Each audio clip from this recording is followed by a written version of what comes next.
بزرگان محترم، عزیز دوستوں اور میرے پیارے ویورز،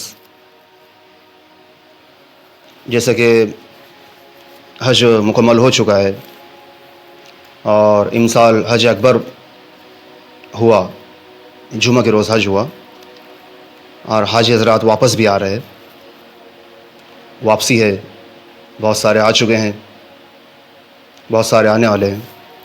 اسی مناسبت سے میں نے آج کی ویڈیو بنائی ہے۔ ابن عمر رضی اللہ عنہ کہتے ہیں کہ ایک شخص نے ہمارے آقا جناب محمد رسول اللہ صلی اللہ علیہ وسلم سے پوچھا، حاجی کی کیا صفت ہے؟ آقا نے فرمایا، غبار آلود اور پریشان بال۔ دوسرے شخص نے پوچھا، یا رسول اللہ صلی اللہ تعالی علیہ وسلم، حج میں کون سی باتیں زیادہ ثواب رکھتی ہیں؟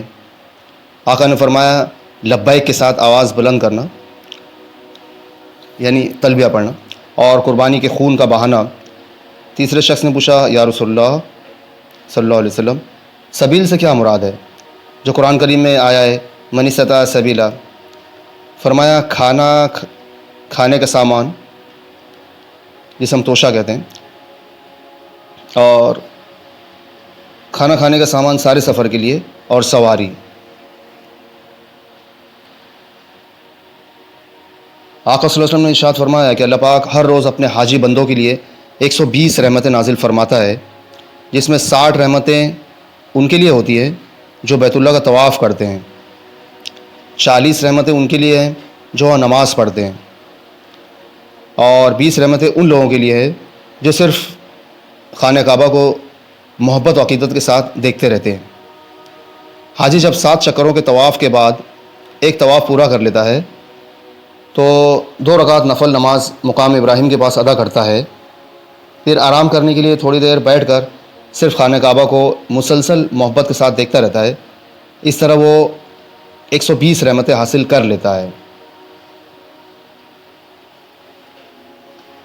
جن خوش نصیب روحوں نے عالم ارواح میں حضرت سیدنا ابراہیم علیہ السلام کی پکار پر لبیک کہا ہوگا، وہ سب حاجی ہوں گے، اور جس نے جتنی بار لبیک کہا ہوگا وہ اتنی بار وہ حج کرے گا، اور ضرور حج کرے گا۔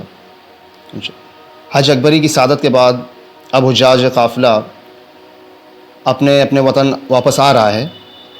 واقعی بڑے قسمت والے یہ حاجی ہیں، واقعی بڑے قسمت والے یہ حاجی ہیں جنہیں حج اکبر نصیب ہوا۔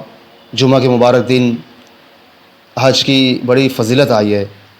انہوں نے قبلہ و کعبے کا بار بار طواف کیا، صفا مروہ کی سعی کی، وہ جگہ جہاں اللہ کی تجلیات، وہ جگہ جہاں اللہ پاک کی تجلیات، اللہ پاک کا نور دن رات برستا رہتا ہے، وہاں عبادت کرنے کی سعادت حاصل کی۔ اللہ پاک کے وہ مہمان رہے۔ اللہ پاک نے اپنے بندوں کی خوب میزبانی کی۔ اس کا وعدہ ہے کہ وہ اپنے حاجی بندوں کو حج کا پورا پیسہ واپس کرتا ہے۔ حج سے پہلے یا حج کے بعد حاجی اپنی دیرینہ تمنا کو پورا کرتا ہے کہ اپنے پیارے نبی جناب محمد رسول اللہ صلی اللہ علیہ وسلم کے روضہ اقدس پر حاضر ہوتا ہے، صلاۃ و سلام کا نذرانہ پیش کرتا ہے، جنت کی کیاری میں نماز پڑھتا ہے جسے ریاض الجنہ کہتے ہیں، 40 نمازیں مسجد نبی میں پڑھ کر رسول اللہ صلی اللہ علیہ وسلم کی شفاعت کا حقدار ہو جاتا ہے۔ حج میں مینا، مزدلفہ اور میدان عرفات میں حاضری کی سعادت حاصل کرتا ہے۔ حج کا وہ عظیم دن جب اللہ پاک فجر بعد سے ہی آسمان دنیا پر تشریف لاتے ہیں، اور انبیاء علیہ السلام اور فرشتوں کا جہاں نزول ہوتا ہے، جہاں بڑے بڑے گناہ بخشے جاتے ہیں، مزدلفہ کی وہ منور رات جو شب قدر سے بھی زیادہ مبارک ہے، وہاں عبادت کی سعادت اے حرم پاک کے مسافر تو نے حاصل کی ہے۔ بس اب ہمیں بھی اپنی دعاؤں میں یاد رکھنا، ہمارے لیے بھی بخشش کی دعا کرنا کہ اے حاجی تیری دعا بڑی مقبول ہے، تیری شفاعت بھی قابل قبول ہے۔ ہمارے لیے بھی دعا کرنا کہ اللہ پاک ہم کو بھی حج، عمرہ اور زیارت روضہ پاک کی سعادت نصیب فرمائے، بار بار طواف و سعی اور اللہ کے گھر دیکھنے کی توفیق عطا فرمائے۔ آمین یا رب العالمین۔ مرحبا مرحبا اے حرم پاک سے آنے والے، مرحبا۔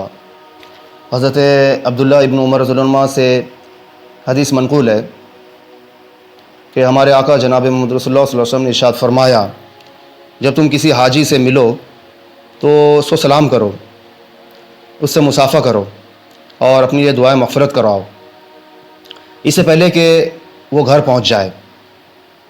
بے شک وہ بخشے ہوئے ہیں، حاجی حضرات بخشے ہوئے ہیں۔ اس حدیث سے معلوم ہوا کہ حاجیوں کا استقبال کرنا باعث ثواب ہے۔ اور حضرت حسن سے روایت ہے کہ جب حاجی حج کے لیے روانہ ہو تو ان کو وداع یعنی چھوڑنے کے لیے جاؤ اور دعائے خیر کے لیے ان سے تلقین درخواست کرو، اور جب وہ حج سے واپس آئیں تو ان سے ملو اور مصافحہ کرو قبل اس کے کہ وہ دنیاوی کاروبار میں لگ کر گناہ میں مبتلا ہو جائیں، قبل اس کے کہ دنیاوی کاروبار میں لگ کر وہ گناہوں میں مبتلا ہو جائیں۔ بے شک ان کے ہاتھ میں برکت ہے۔ اسی طرح ایک حدیث میں ہے کہ ہمارے آقا صلی اللہ علیہ وسلم نے دعا فرمائی، اے اللہ حاجی کی مغفرت فرما اور اس کی بھی جس کے حق میں حاجی دعائے مغفرت فرمائے۔ لہٰذا ہمیں چاہیے کہ حاجیوں کے استقبال کے لیے جائیں، حاجیوں کے استقبال کے لیے جانا چاہیے۔ البتہ عورتوں کا حاجیوں کے استقبال کے لیے جانے میں اگر بے پردگی کا خدشہ ہو، مردوں کے ساتھ اختلاط کا خدشہ ہو یا دیگر فساد پائے جاتے ہوں تو عورتوں کا حاجیوں کے استقبال کے لیے جانا درست نہیں ہے۔ اللہ پاک ہمیں حج مبرور عطا فرمائے اور اللہ ہم اپنے گھر کا دیدار ہمیں بھی نصیب فرمائے، آمین یا رب العالمین۔ کامنٹ میں آمین ضرور لکھیے گا۔ عزیز دوستو، اگر ویڈیو پسند آئے تو اسے لائک کیجیے اور ہمارے چینل کو سبسکرائب کیجیے تاکہ ہماری حوصلہ افزائی ہو۔ جزاکم اللہ خیر۔